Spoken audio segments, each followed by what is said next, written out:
right from starting to segment your customers, finding who your target customers are, clustering them into different groups based on characteristic features such as demography, psychography, and behavior of these customer segments, through to offering them key value propositions that help them get some jobs done, right? And we did that by going deeper into another canvas within canvas, which is the value proposition canvas. That's where we try to understand the pains that the customers have, the gains that they want, and how we can address them, right? With that, we went into other remaining blocks and we completed all the 9 fundamental building blocks. Take any business, you cannot go wrong with these 9 building blocks. Only when you understand this fully, okay, internalize this understanding, you'll be able to make decisions on which ones to keep and which ones to get rid of in each of these blocks, okay? But these are all fundamentally what you study throughout your MBA in the form of different topics or subjects, including human resources, including finance, including operations. Your operations are key activities. Your strategy is your value propositions. Your marketing is your channels and customer relationships, okay, and customer segments, and so on. So after doing that, we are in a comfortable place where we have a good handle on the business model canvas, which is like a snapshot. Take that business model canvas and explain it to somebody in your family, in your own terms. Explain it to anybody, in your colleagues, in your circles. It makes sense, okay? Because it's visible, it's there, and you are easily connecting one with the other. There are no loose hanging elements there, and it's all in a good closed loop, right? After that, our next job is to improve this existing business model. How can we improve it? By first comparing ourselves with existing business models that are successful out there in the marketplace, okay? And what researchers have done, based on examining a wide variety of businesses across the world, they found out there are some patterns in which these organizations conduct their business, okay? What is a pattern? A pattern is something that is repetitive, okay? It is like a template, right?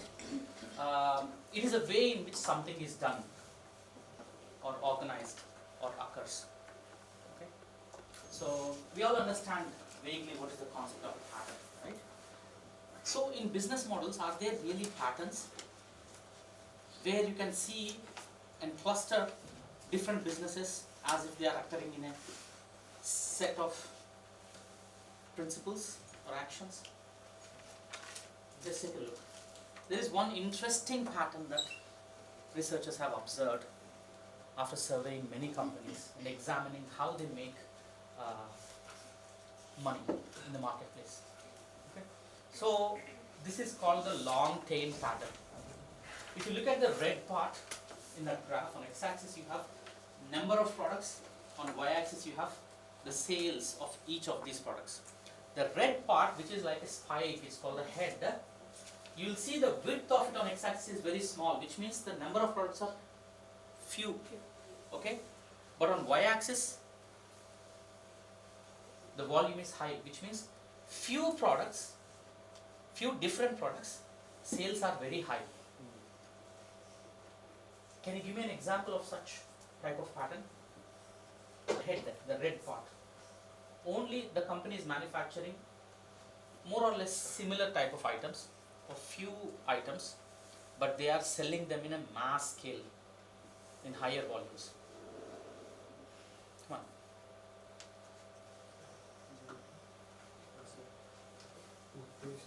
Yes, all FMCG products. All FMCG products. Okay. Including your consumer electronics. Okay. Any FMCG product. So. Yeah. Same. Fast-moving consumer goods. Right. But that is changing slowly.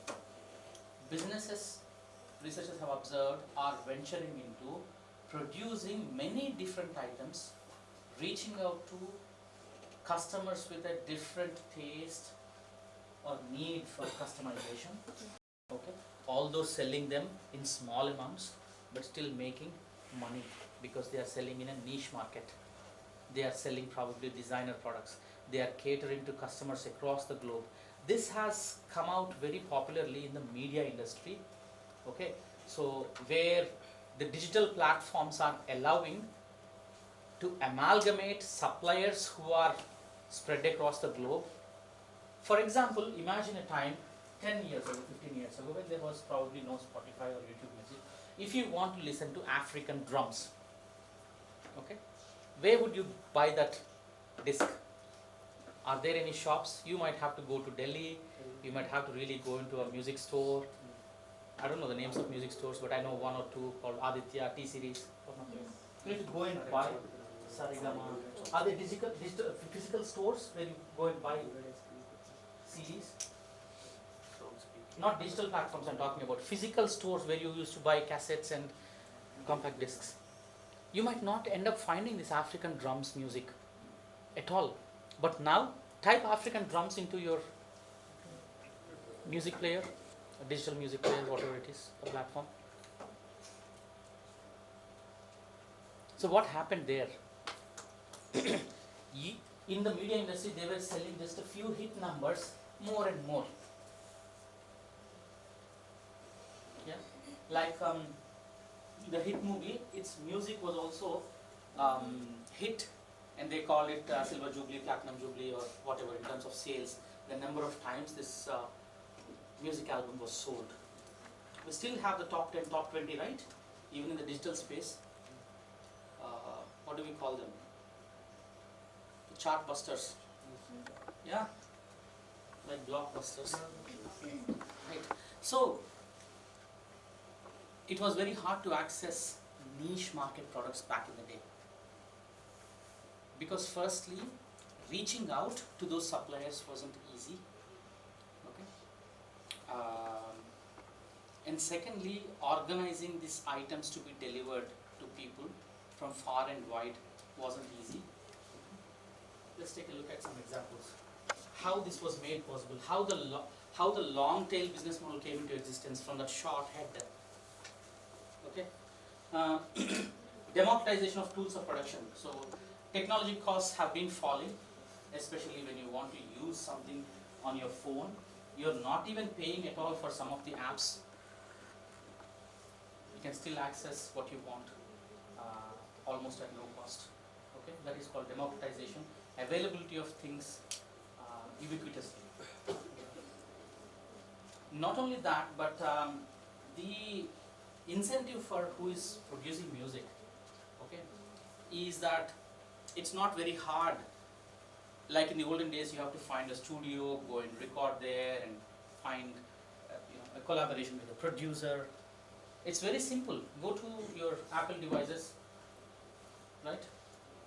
Open whatever it's called, the music app, Apple providers. What is it called? iTunes. In iTunes, not iTunes, not GarageBand. Okay, you can produce your own music there, right? And you can overlay with your voice. It's very easy to produce music nowadays. And you don't have to have a big name to release your album. It has become very simple, right? Democratization of distribution. Internet is a single big source now to reach out to anybody, anywhere in the world, right?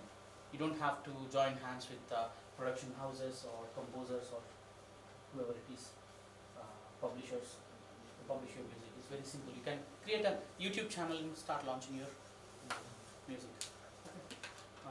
Search costs. So earlier, if you have to search your local plumber, where is unburdened? Okay. You have to search your local plumber, let's say 10-15 years ago. Most of you have contacts, okay, one-to-one contacts. You've used that plumber, let me use it, please give me, share this number. But nowadays, it's become easier because of these aggregator apps. You can click plumber near me, can play the show. Earlier, we used to have this book called Yellow Pages, or a directory of plumbers. Go and search and ring them up, make an appointment and so on. Now, it is much more easier than that. Whoever is available, only their names will be shown. You don't have to additionally go through the step of making appointments. Okay, and things have become faster. All of this has led to these economic triggers have led to this long tail pattern where businesses are finding it easier to reach out to customers with diversified tastes. That is your niche market, right? Not mass market products where you are selling the same pair of shoes to every single person. You are customizing those pair of shoes depending on whether the customer wants to go on an adventure. These formal shoes sometimes come with fluffy soles. For you to still look formal, yet walk long distances, such as a campus that we have here. Okay? If I have these hard soles, I'll break my heels. Yesterday, sir took me on a big circuit around the campus for what? More than 45 minutes. Okay? So that is my requirement. So niche customers have specific requirements which the businesses need to cater to. But it's hard to get by where to sell these. Where will my customer come in by? Now I can go and find Amazon with a long search criteria. I need shoes that are black, leather cased, and soles should be rubber, whatever. Okay, I'm customizing my shoe with my search term and trying to find out whether there's a pair of shoes out there or not. You will obviously 9 out of 10 times get whatever you want on Amazon. So that is the long tail we are talking about. Okay, one example of long tail could be Lego. Lego sets were, for example, very bog standard sets. Like I said, sea creature sets or dinosaur sets or this and that.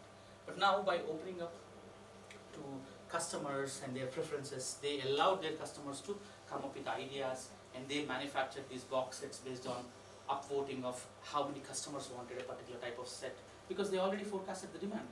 All these people will buy, more or less, if the idea is good. And they started using that idea to build these Lego factory store sets online. All of these examples are long tail examples.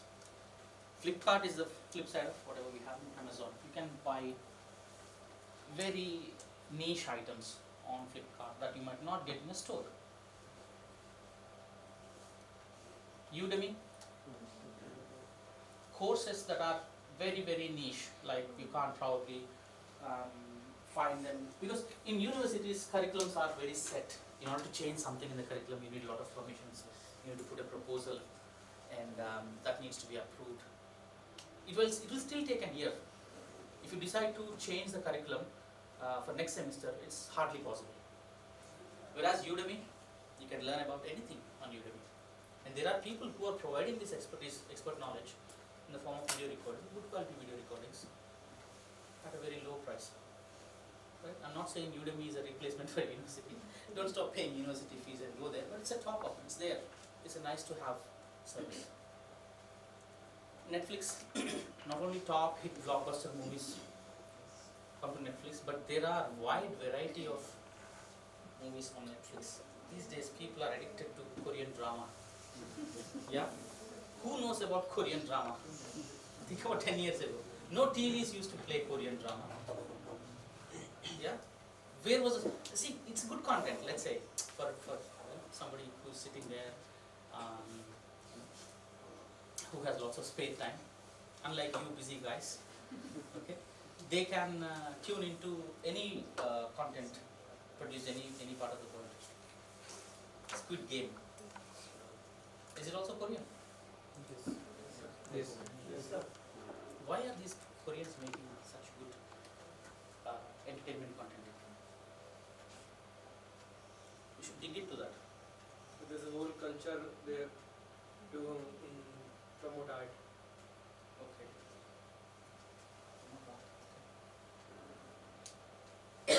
Spotify. Again, not only African drums, you can listen to Brazilian flute. You can listen to anything. Okay, Tibetan music. Yeah, Middle Eastern singing. So all of this is possible because of 3 factors we talked about earlier: democratization of tools which you use for production, mainly in the media industry, digital platforms. Democratization of distribution. Distribution is a big, long game. We saw yesterday, right? From manufacturers through to customers, you can have direct and indirect channels. In between, you can have distributors. In between, you can have wholesalers. In between, you can have another layer, agents. direct to customer? No, direct to platform, platform to customer. But still, the channel is smooth enough. There are no additional steps. There is no time to reach to the platform. It's already available. Yeah. And the search costs or digitalization costs are falling down. Okay. When it comes to matching supply with the demand. Are there any times where you thought you are looking for something in particular, but there might not be availability in the market for these products at all, and you stop searching, saying it's not possible? In your experience?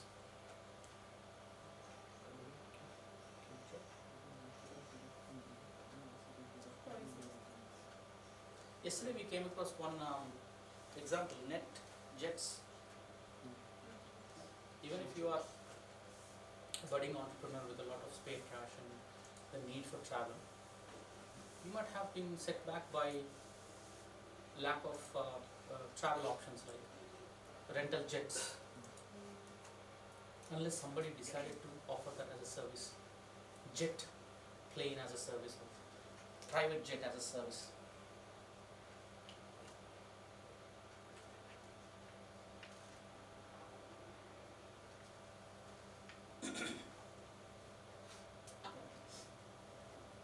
This is one example of Lego factory, and your business model canvases look much better than this.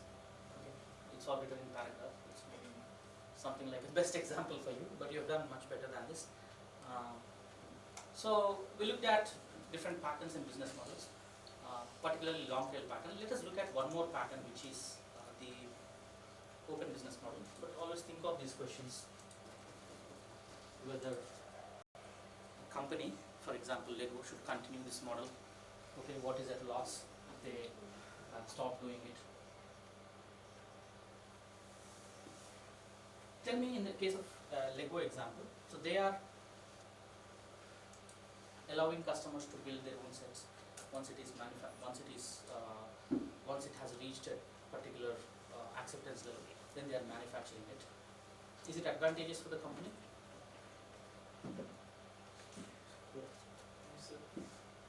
How? They are getting ideas, new ideas. Okay. They are crowdsourcing ideas.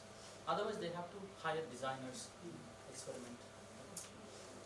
Ideas of many people are more welcome and more powerful than one or two people in house.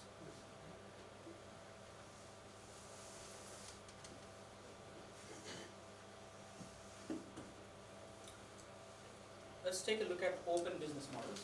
Okay, this is another interesting pattern that researchers have identified. So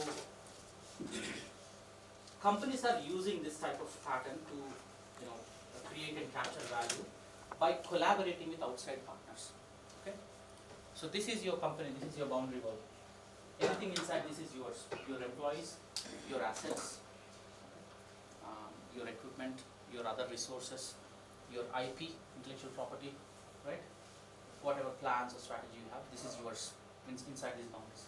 Outside this is external environment. Either you can source ideas from the outside, calling it outside in,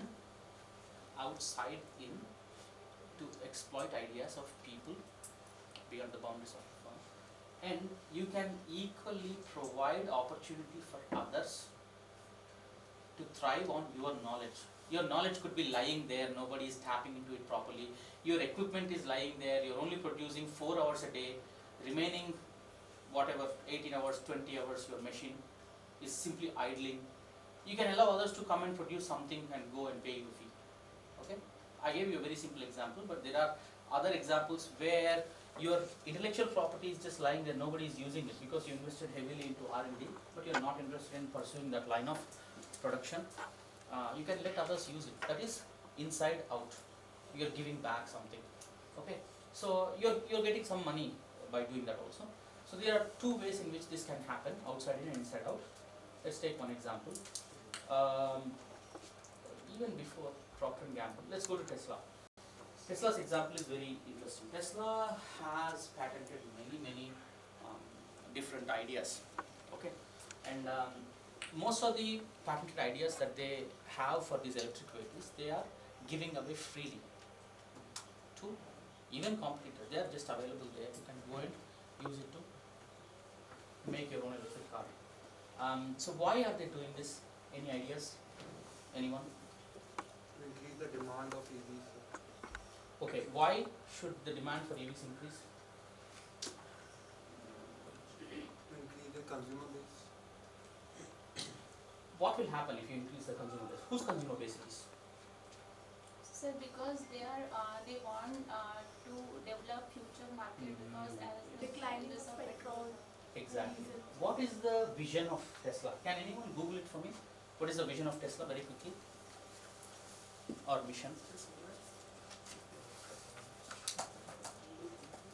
Why should other automakers adopt electric vehicle technology? Why Tesla came into being? What was the vision? To become the most appealing automobile company of the 21st century by leading the world's transition to electric vehicles. They want to lead the world's transition to electric vehicles. Why? Because they want to make Earth more greener, okay, transportation more sustainable. That is their vision.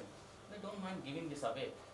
And they are building an ecosystem for electric vehicles where there is some sort of competition, but in a way healthy competition, where others are competing to gain that advantage, competitive advantage, and they're coming up with new technologies.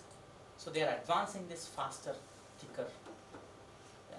So this is one way of inside out. Okay. Another example is Zomato. So earlier in the morning session, I came up with a question for you guys. Who would share what is the fee agreement between both of you if you collaborate? Okay, the scanners team and the nutrition team. Okay, so what Zomato does, it's also sharing its API for external developers to integrate into their apps. If you have the application program interface, the rules that you use to integrate into them, it's easier for you to integrate your application on top of them and link with each other. Right? So technically, whichever way that is possible, many developers make API available so that others can develop plugin tools, plug-and play tools. Right? So another inside-out example. We'll go to outside it later. Inside-out example is GlaxoSmithKline. Okay. So what they do, they are trying to make drugs more accessible to poor countries across the globe. Yeah, and they want to facilitate research into understudied diseases or communicable diseases, non-communicable diseases, diseases that do not exist in the Western world. Malaria does not exist in the Western world. Typhoid does not exist in the Western world. Okay.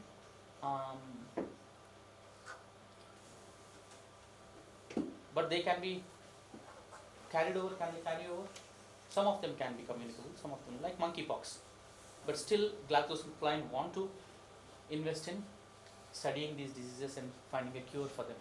Okay. So what they do is basically they have a patent pool.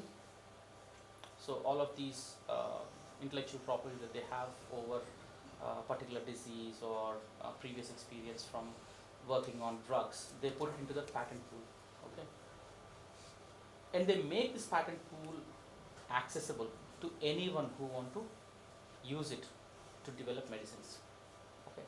So they don't want to have single players, individual players block this effort for R&D, because we have heard, probably might be a fact, there are many pharmaceutical companies which want to thrive on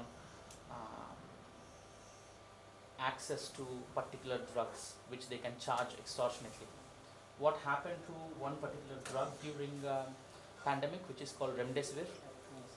Do you remember the newspaper articles? Yes.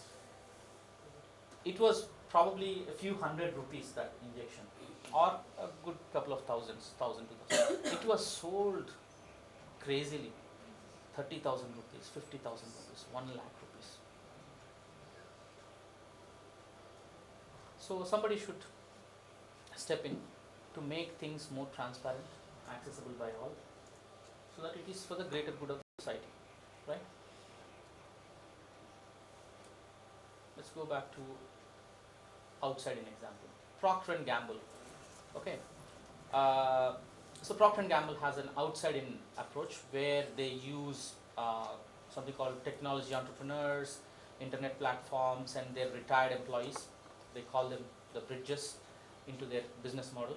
So how they use them to connect and develop their strategy aimed at exploiting their own internal research through partnerships from outside. Take these examples. So technology entrepreneurs are senior scientists from P&G who systematically develop relationships with researchers at universities and other companies. Okay, even Infosys has this in India. Infosys has collaborations with academics, other research institutes outside, and they invest into upcoming technologies, emerging technologies like AI and ML. Okay, so these senior scientists from Procter and Gamble, they act as hunters who are scanning the outside world for solutions. Okay, they use internet platforms such in order to find expert problem solvers. I will give you one example, which is called Innocentive. Let's go there and then come back to the last part here. Okay, so they use Innocentive, which is a platform, in order to find expert problem solvers for a fee. Okay, finally, retirees also, they use P&G scientists who retired from their system, and they operate something like a platform, yourandco.com, which is again giving access to wider pool of knowledge who can come and work on particular jobs like a gig. Okay, let's take a look at Innocentive. I'll explain this canvas and then we'll watch a video which is interesting. So what Innocentive does, think of this as a platform business. Innocentive joins two parties. Okay, on the right hand side, Innocentive has companies which have some problems, okay, which require expert knowledge. Why do companies still have problems? Because either they did not hire experts in that field, or they do not have the interest of hiring experts in that field only to solve one particular problem, because they have to keep them on their payroll, make them permanent employees, continue to pay them. Okay, they are not so resource rich. Whatever reason it is, companies do not have expertise at hand. So those companies are on one side for Innocentive, and people who can solve this particular problem, they come from any part of the world. Okay, so Innocentive joins these two people. Similar to what you're doing, there are people who cannot do their job, and there are volunteers who can go and do some shopping for them or make some appointment. Same platform, Innocentive also operates. Think about how they connected their blocks. So you have very simple categorization or segmentation. Seekers means somebody who needs something done, like a company. Solvers are scientists who can solve that particular problem, but that scientist is not available right next door. They might be placed in any part of the world. Whatever is the case, the two segments they have on their platform as customers are seekers and solvers. What are the value propositions that they came up with to satisfy the needs of these seekers and solvers? So green bit is seekers, access to a broad network of scientists and solvers. How did they get this broad network of scientists? Through their database. Just like you are going to have a broad network of volunteers or job doers, they prepared a database of, that is their core competitive advantage. That is where their activities are, in maintaining the database, updating the database, and making it available to seekers. So how do they connect them with the revenue streams? So access to broad network of scientists is connected to seekers through a fee to list that challenge. Who is paying that fee? The seeker is paying the fee. And Innocentive gets to keep a cut from that fee, and large chunk of that fee goes to the solver. That is the reason why solver exists, in order to solve that particular problem. That's like a contract, maybe 30 days, There's a time limit to that. They advertise these as competitions or awards or challenges. Okay? One challenge after the other, from one company after the other. There's a list of all these challenges advertised on this company as a platform, and you can segregate these or filter these based on physics related challenges, chemistry related challenges, biochemistry related challenges, pharmaceutical challenges, medical challenges, okay, AI related, and so on. It's nice, right? They're connecting people who can provide expertise. They might have full-time jobs. They might want to really work it as a gig for a few hours a week and then gain some extra cash. Or they are very enthusiastic about solving that problem. If you have access to this platform, why won't you register and solve a problem if it is within your expertise, right? And seekers are companies far and wide. You never know, you might end up having a problematic situation which requires intervention from outside solvers. But nevertheless, you register there.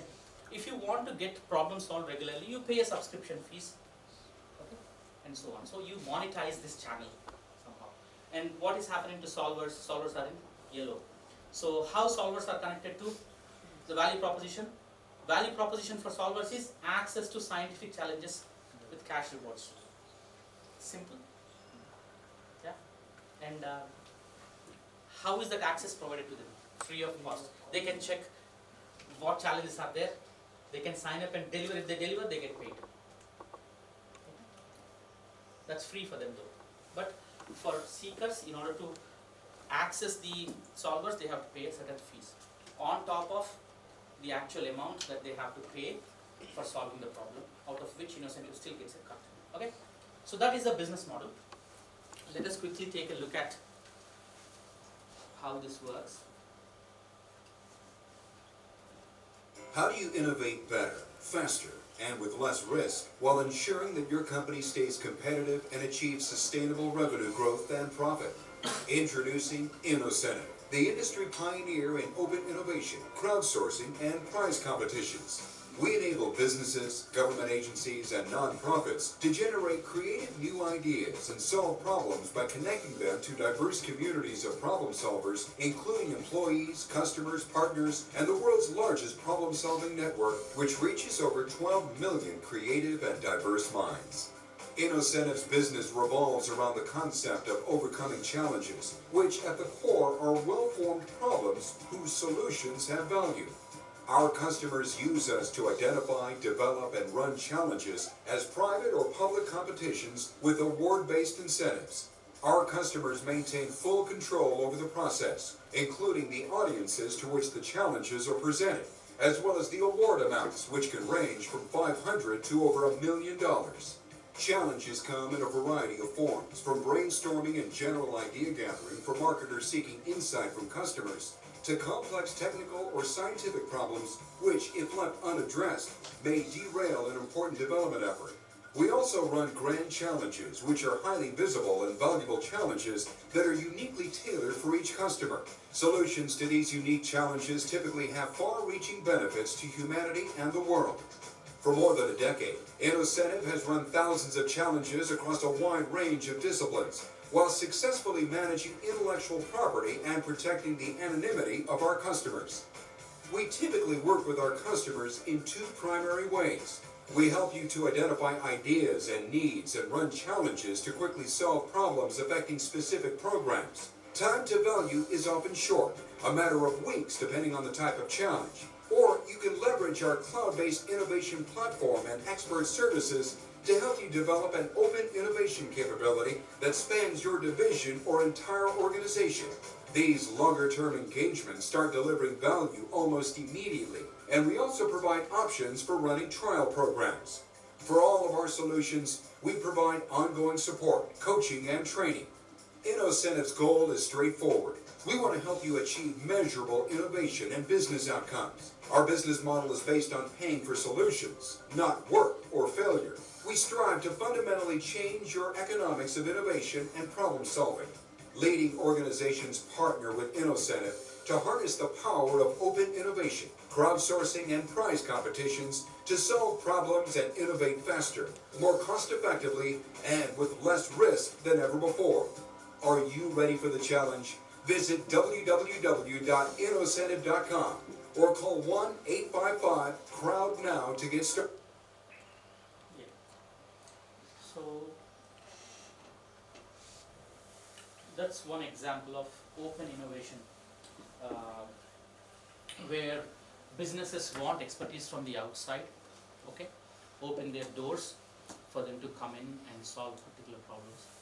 They talked about anonymity also. Sometimes customers do not, these seekers do not want to disclose who they are for all sorts of reasons, because they don't want to go down in the eyes of their customers as less innovative. Yeah.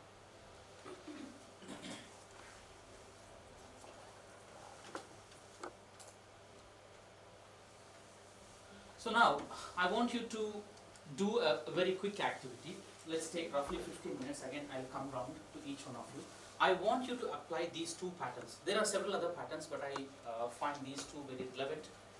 Think about whether your business model can benefit from any of these approaches by turning your mass production or mass market solution to a niche market solution, that red head to long tail, or can you use outside expertise to source ideas or develop capabilities within your business model? I want you to think about this and then come up with ideas on who would you collaborate with if you have to collaborate. What would be the nature of this collaboration? What would be the exchange? Okay. Is it for a fee, or is it for something that you have that you could exchange with them? Okay.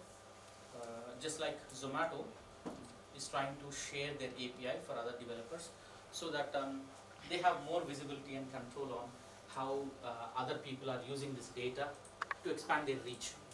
Okay, so I want you to spend some time doing this one activity by thinking whether you can use long tail pattern or open innovation pattern, right?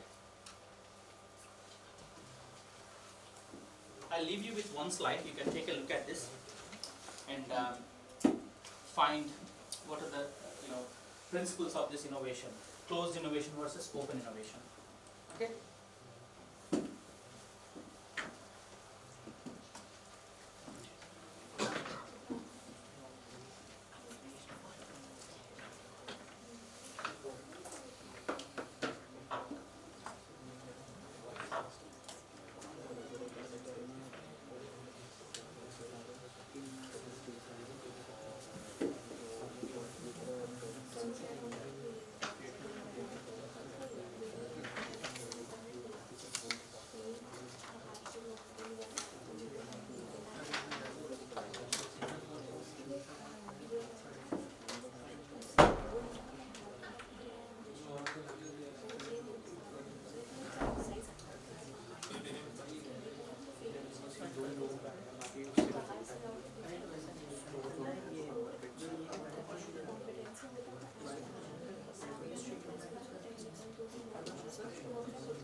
So, for example, you're solving the problem for this customer using one particular offer.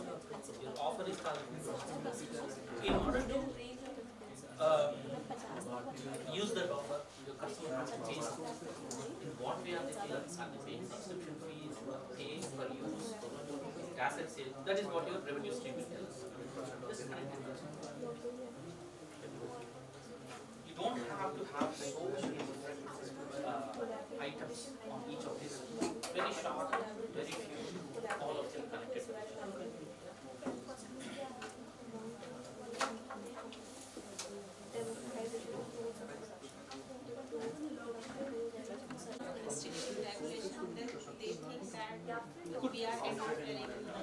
Your restrictions and regulations are for the safety and the health of the safety of the passenger, health of the vehicle.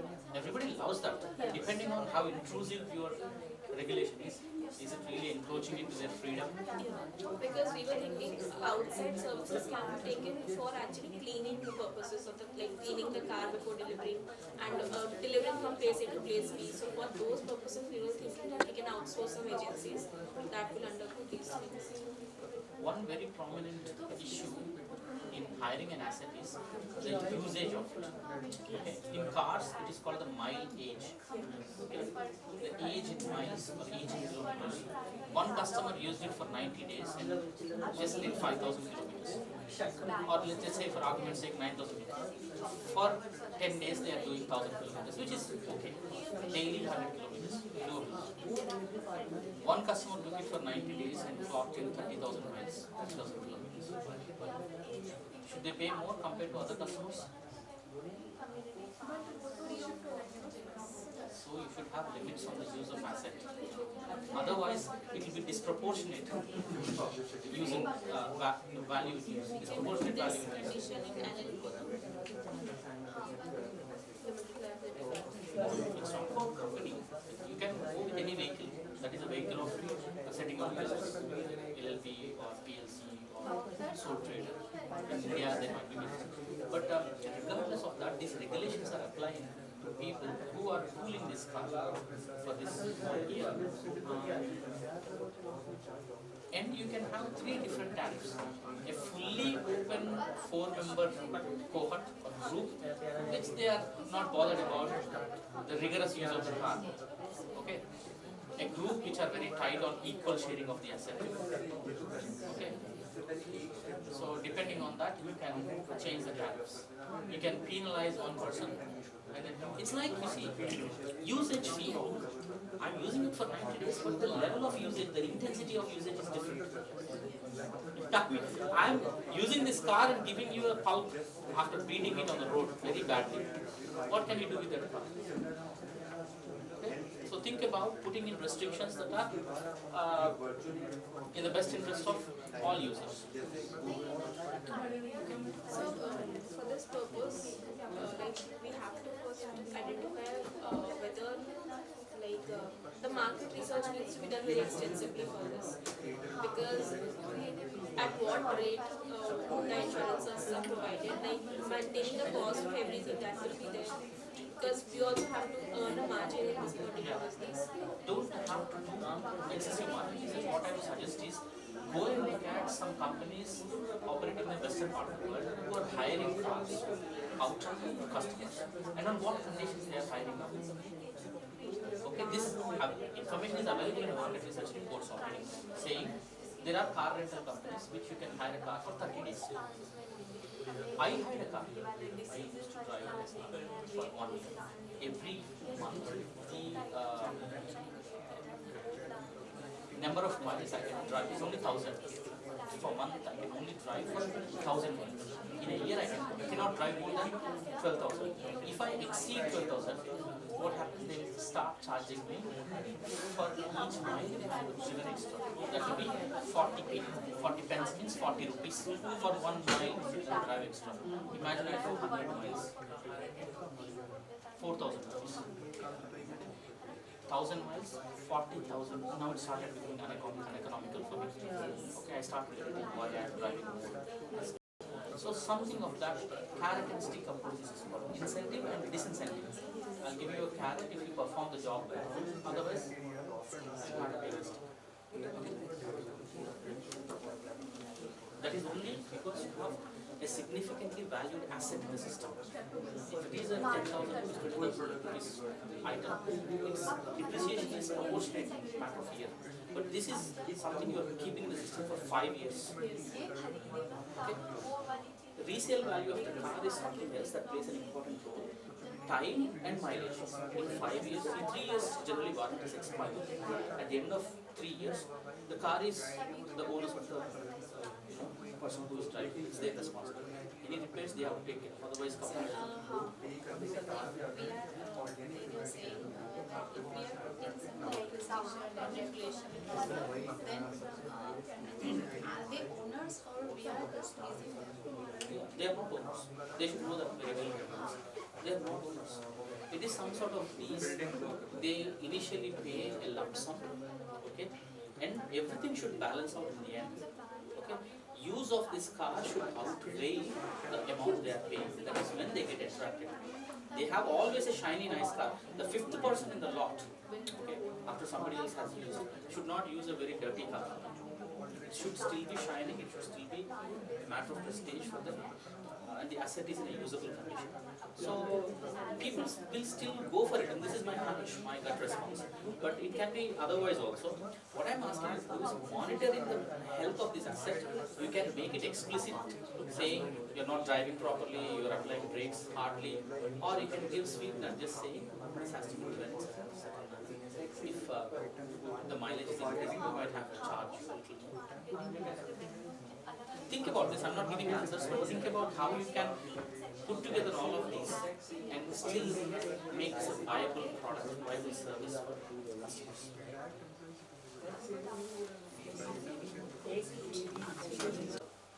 Today, which is called the empathy map, okay, which puts customers right at the center of your business model, so that you understand what they are going through in order to develop better value propositions for them. But equally, we can leave it till late, maybe tomorrow or the day after, and I'll leave that with that idea for you to develop. So tell me whether you want a bit more time to refine, because you have to do 3 more blocks, right? Today's 3 more blocks. Yes. Okay?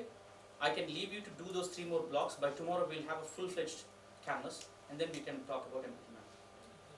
So let's talk about empathy now. We'll complete empathy map. Model complete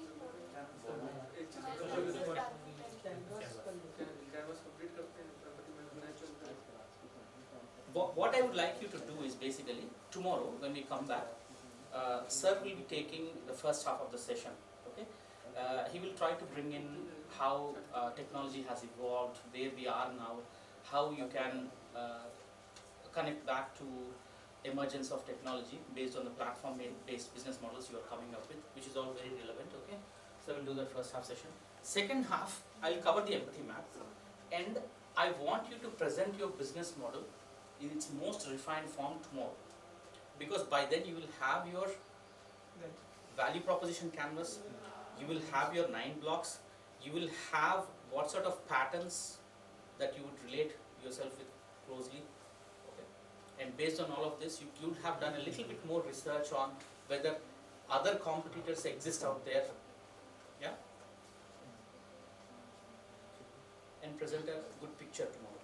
Yeah, I'll give you roughly about 10 minutes for each one to present their model, and 5 minutes of Q&A. Okay, all the remaining 3 groups will ask questions in a friendly manner, but critique in such a way that you can learn and reflect and learn more about building the business model canvas. Okay, so we'll do that tomorrow. Now I think it's okay. These 30 minutes probably would not be sufficient to cover that. Let us focus back on the business model canvas. I'll come down to each one of you. If you feel you are done working on it, you are free to leave after 1 o'clock.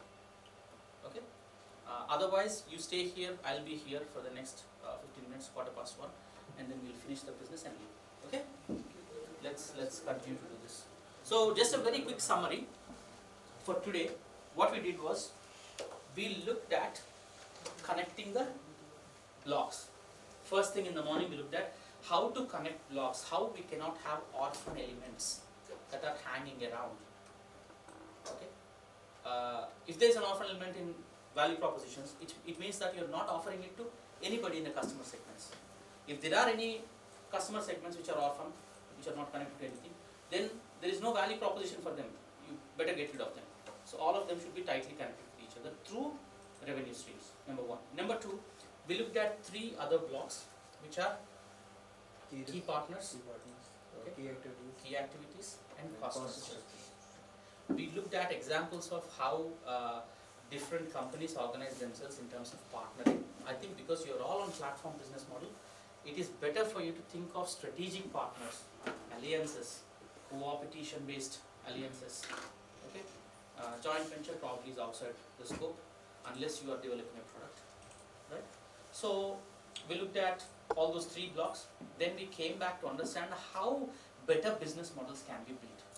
Okay, as in how you can use different patterns that researchers have identified in the past based on wide scale survey of different companies across the globe, and understood how these companies are operating from or moving from the red head, which is tall, through to long tail, which is narrow and long.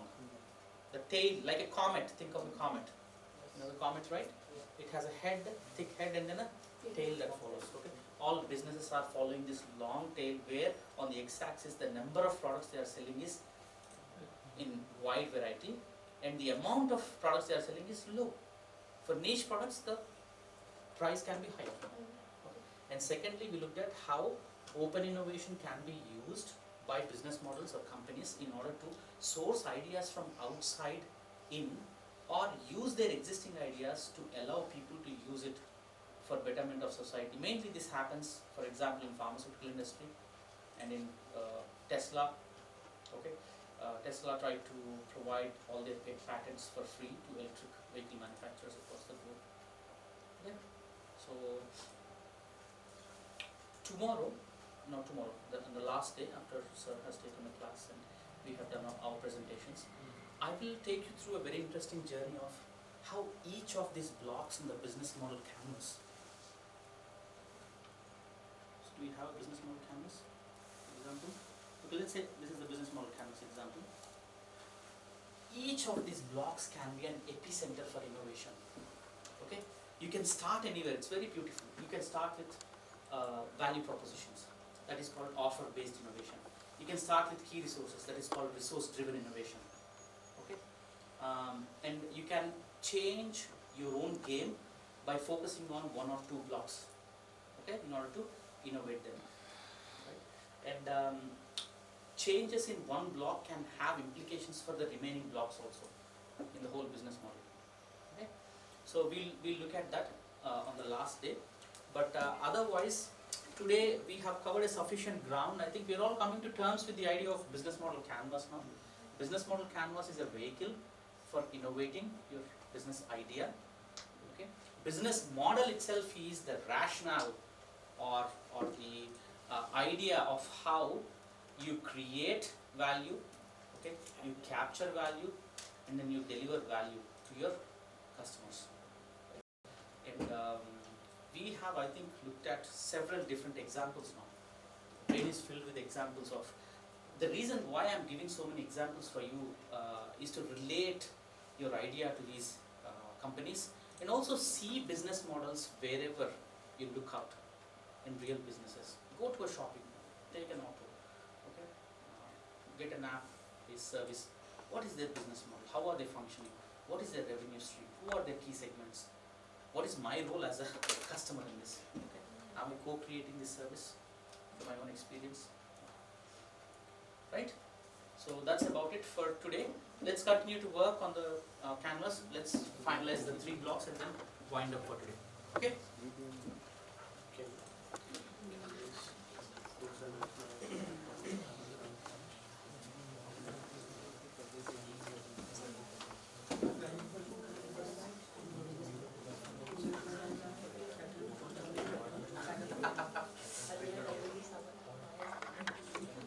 It is not FIFA. I would have obviously, if I'm on the field, I have 8 hours to spend. I'm not busy at that time. Why not do it? So for that, by this we have really counted so many problems. We have people around us. We have already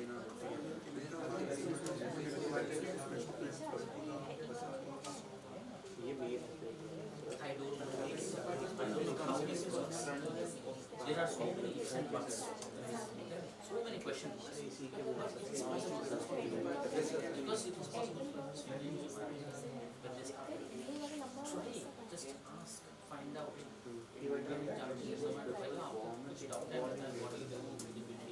Compared to labels, Constantly taking orders and going to get them. What kind of help is this? You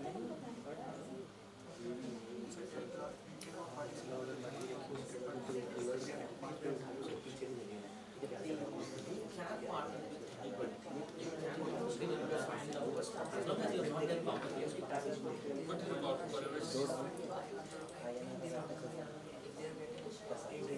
Probably one collaboration that we part of it. Day before one is Doctor, dietitians and nutritionists. Yeah, see, that I'm saying that is not the entire channel. Dietitians and nutritionists. You call this service for free. You call this something. You have exclusive people who are only there. At the same time, during times of need, urgency, you will have collaborations with Zomato. Using maybe 10% of it. So can you elaborate on Big Basket? Because right now, somewhere the market of Big Basket is captured by Zomato, Blinkit, or Zepto. So some down the line, Big Basket lose their market. So if we collaborate with them, we can. Is it feasible for both of us because we both get beneficial by the service? Is it feasible? Again, a question to ask. I cannot say. Theoretically, you can say it is possible. But practically, what is the challenge that they face? Unknown.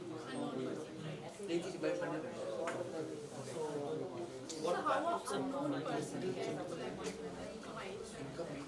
Who will really Use your business model and go and pitch the idea. See, what happens is this. We have an incubation center. Yes. Yeah. Sir. Sir, can I borrow you for 2 minutes? Yeah. Sir, we have this incubator center or accelerator in our campus, right? What is it, sir? You're talking about how business ideas can be incubated. Is it in the management center or is it somewhere on campus? It is in the Campus only, right? department. Okay. So, for example, if someone has a serious idea that they want to pursue, can they go and pitch it there?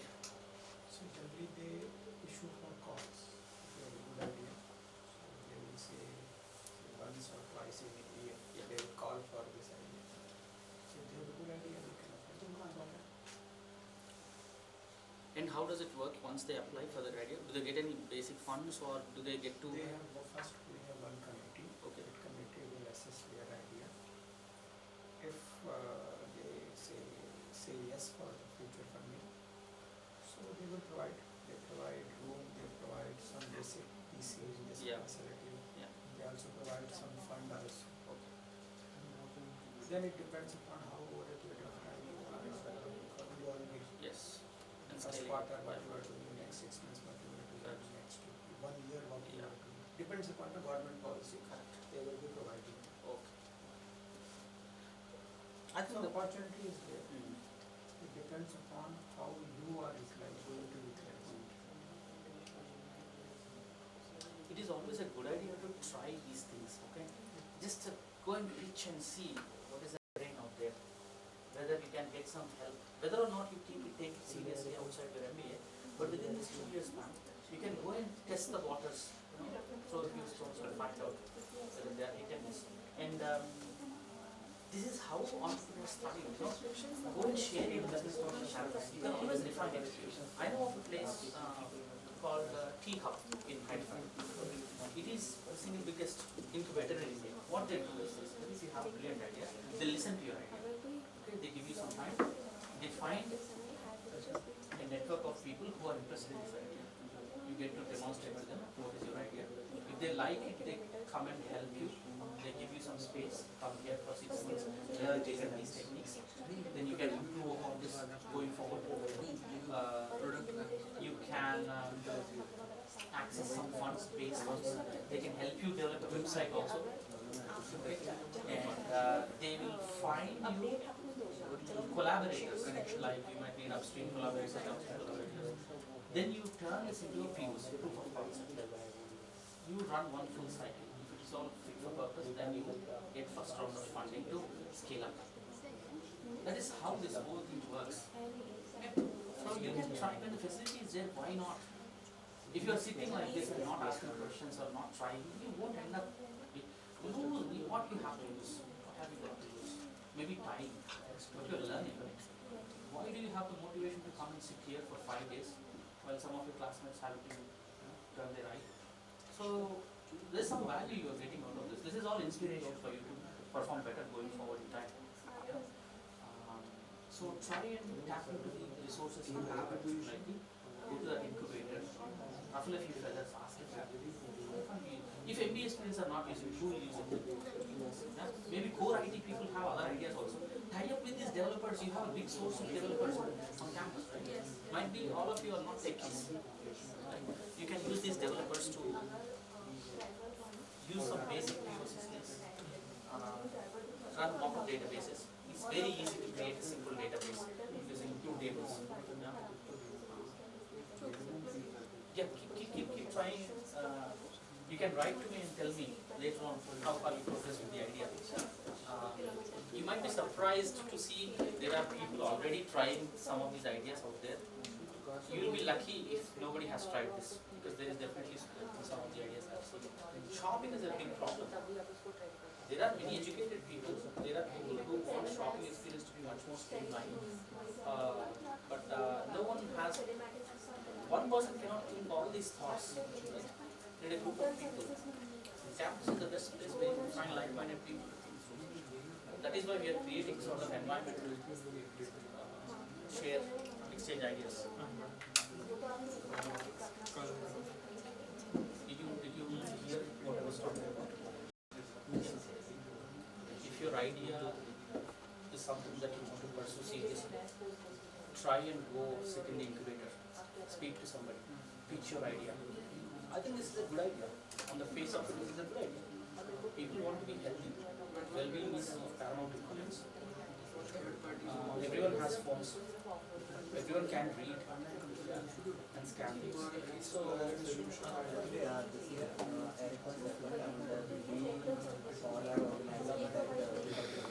I see. That was the business idea for this, and people from the and the institution had to budget a kid and given this these type of business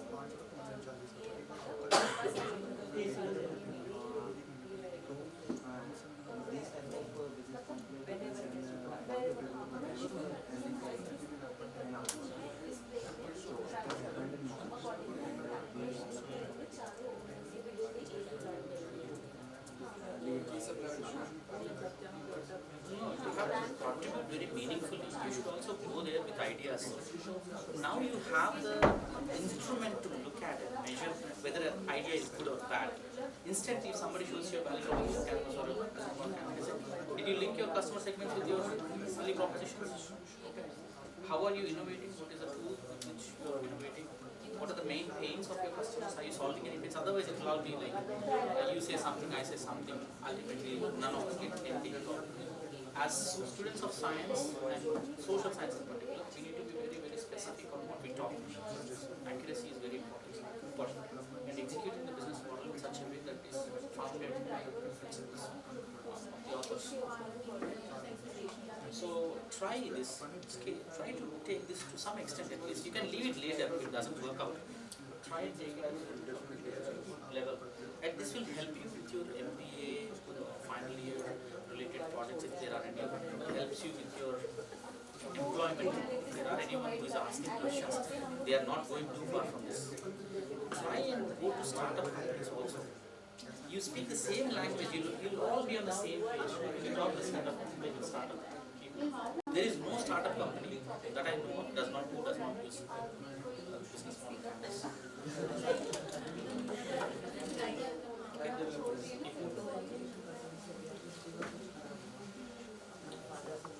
Okay, 5 more minutes, try and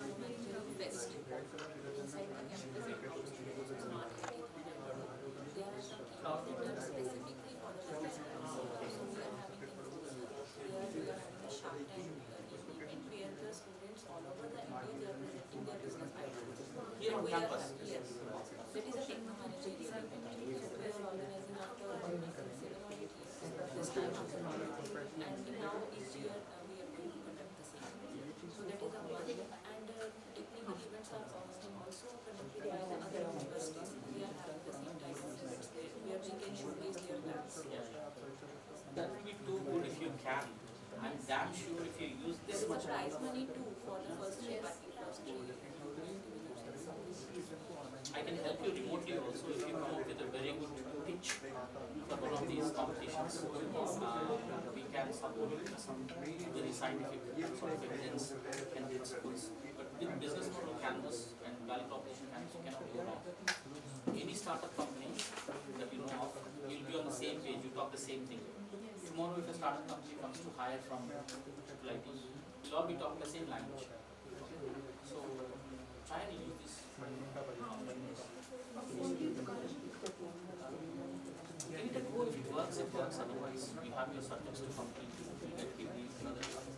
This is something that is very hot off the press. You need a lot of enthusiastic people in the same room who share the same ideas. Currently, right now, we are having so many ideas that we among ourselves are having arguments like we should go with this particular thing or not, otherwise we have a smaller chunk of customer segment.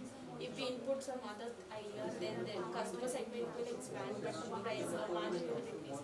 So right now we're just identifying whether what kind of ownership or what kind of business model we should propose You will never be able to arrive at a point where you have fully solved the issue. It is very organic. You start with a very basic idea, you keep on improving it over and over. Even now, businesses have not stopped evolving. So they have to scale up. What is the market size in India? 150 crore people, roughly 140 crore. That is the market size for platform businesses. Every single one can use this platform. So there's no stopping. There's always evolving. Start where you find it, you can't think further. Then you pitch it, then somebody might have an idea. POC at that level, at concept level. You have run one closed loop of this app, at least let's say one car, somebody behind it, and you see on the ground what are the challenges, and then you improve further before you scale. At least at that stage. Idea is good. Idea is definitely good. The problem is what? Middle class people cannot afford luxury cars. Okay? Car ownership is a hassle. Okay? You don't want to keep the car and pay for its deterioration also. Once a car comes out of the showroom, its value has deteriorated by 20% already. You're not keeping up with all of the hassle, right? And you're getting to use multiple cars, luxury cars. Nobody comes and questions whether you own this car. It's not, their problem. They are getting to travel with their family in one car for a certain period of time, and it's on shared basis. Happy. So what the hurdle here is, as an agency, how many cars will we buy?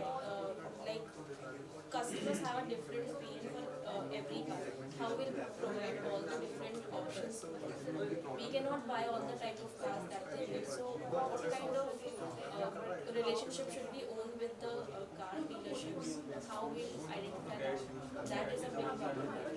It is a very interesting problem to have, but there is a lot of choice in the way you choose cars. We're not just talking about one brand, one dealership.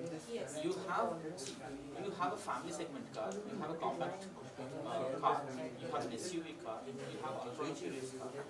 In all of these, there are 3 to 4 times multiple different brands.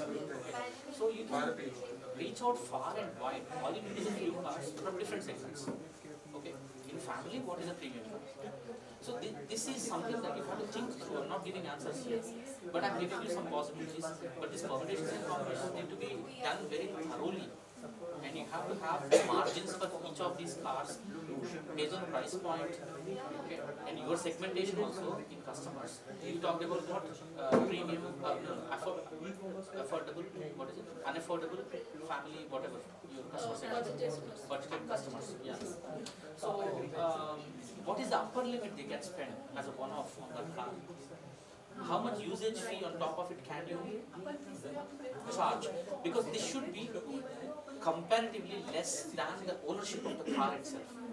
Think about the 5-year deterioration an asset and mark up all of this.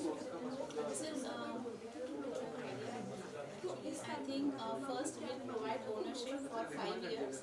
Then after 5 years when they return this car, then we can lease this to by different person, right? No, I think I have different thoughts about it basically. You have a pool of cars, okay? Your customers can choose a car can choose to keep it from 90 days. There is no 5-year ownership also. You can cut it down to even 90 days only. Your assets are these cars, and you are either buying them outright or you're dealing with a provider like a showroom dealer.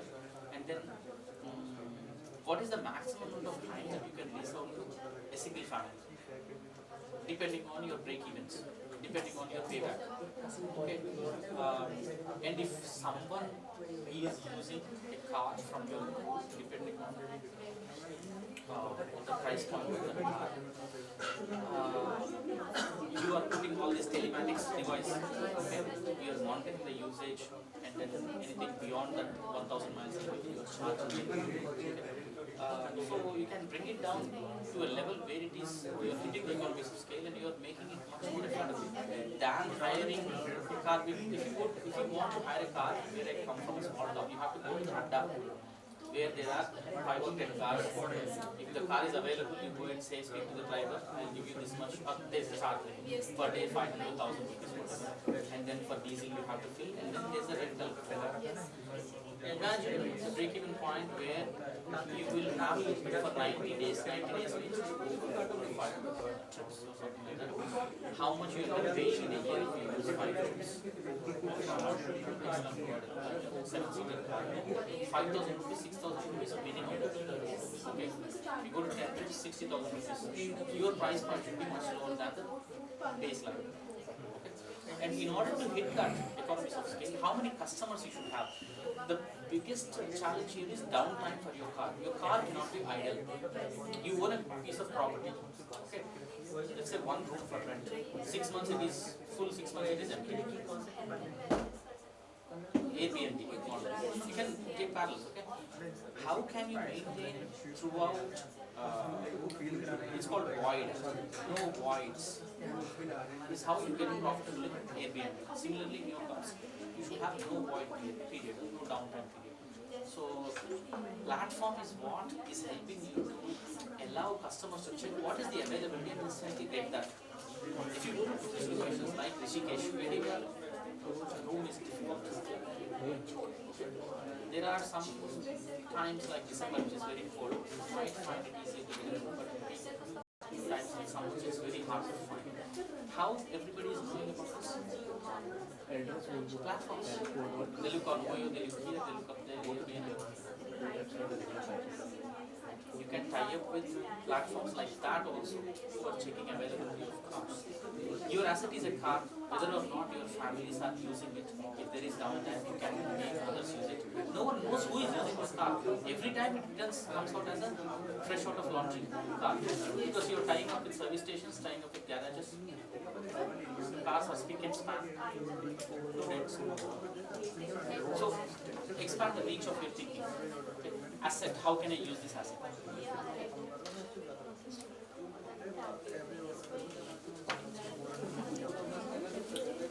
Okay. 2 more minutes, I think we can wind up for today. Right? I don't think there is any more conclusion required. Expressing concerns that are to do with the nuts and bolts of your business model, the nitty-gritty. I'm not concerned about the nitty-gritty. Nitty-gritty will be taken care of once you hit the road, basically. Okay? Is it a bumpy road? Is it a smooth sail? You learn from that and you'll recover from that. But theoretically, for me, what I want to see is you are comfortable with this idea of business model canvas. You are able to think through a business from beginning to end on the canvas. You are able to use different frameworks we discussed in class to innovate about it. These ideas will never leave your mind, whether or not you are setting up a real business tomorrow. In 5 days, this is what we can do. But you can take this forward, realistically speaking, by setting up this idea for, open for funding. In festivals, they are called pitch festivals, pitch fest, things like that. Madam was saying. Madam, can you? Tech Fest. Yeah, you can explain that too. In the Tech Fest, we are having an influencer in which we are having a Shark Tank where the students all over the India present their business plans. So these technical events where you can showcase your model canvas and all. So that could be one of the platform for you to showcase your business challenge or the business plan. Madam, can you share the details with them? When will you publicize the dates? Sir, it's the They are already manager aware. event and they are the It's event. institute's activity, they Okay. are already aware, They but already they don't aware of participate. When is it going to take place? For 2024 it is already done. Now in 2025 it's around, I think in In October. October. You don't have to wait till October also. What I'm saying is find out any other events across India. Yeah, Smart Hackathon is also there. So there is some opportunities in the Smart Hackathon too to present. So there are special events for the business plans. And that is, I'm just saying, madam is talking about anything in the vicinity within Gwalior or Triple IT. But how many Triple ITs are around, how many IITs are there, other institutes of national importance. Even other IITs and IIMs also organize this Exactly. business festivals. Technical They can festival, participate. Tech Fest is almost on every campus. So they are having specific themes or specific activities related to the business. So they have to search what is They have to actually search going on. and they should be Exactly. passionate Social about media, their everything idea. is available. Whatever the events are going in other institutes. I think you heard that right? Yeah. Keep an eye out, you know. Look out for opportunities to present your business idea. Your business idea can be modified. It is very organic. Bit by bit you build upon it, but the core probably remains the same. Try and use the same knowledge to scale up or think about any other business idea if you think that is more attractive. But try and appear for some of these festivals. You will know the caliber of other students. You might meet industry partners. You know how to pitch and what are ideas that can be fundable. Okay, and then you'll really start talking business then. Otherwise, sitting in a classroom, we can talk a lot without facing the heat of reality. But try and appear for some of these competitions. Take your idea to places. I think that'll be good. Yeah. So tomorrow, after you leave this place, I want you to prepare a good set of slides. Don't try to drag on. Be precise. All that you want to say should be communicated through your business model canvas only. You don't need to have other slides. Maybe you can present a few set of slides where you're talking about who are your competitors, okay, and so on. One value proposition canvas slide, one business model canvas slide. That is enough to talk 3 hours, 4 hours, okay, about your business. But you're talking for 10 hours and we'll open the floor for 5 minutes of Q&A so that others can chip in and provide some commentary or critique on how to improve your business model. That's what we're going to do. Second half of tomorrow. First half of tomorrow, sir will talk to us. And somebody raised about slides. I have all the slides on this machine. Madam, can you help distribute these to the participants by email? I have your first slide. Okay. You email me. So they are on this machine only. I copied them on the desktop. Okay. All 3 days you can send them. They'll be there on the back end. I've seen you are taking very extensive notes. That's a very good habit actually. Go through your notes later on, but slides will be there in the back end. Okay. That's all for today. So we can happily conclude. So see you all tomorrow. Thanks for appearing over and over again, day after day. Keep doing that for 2 more days. You're done. Okay. Good.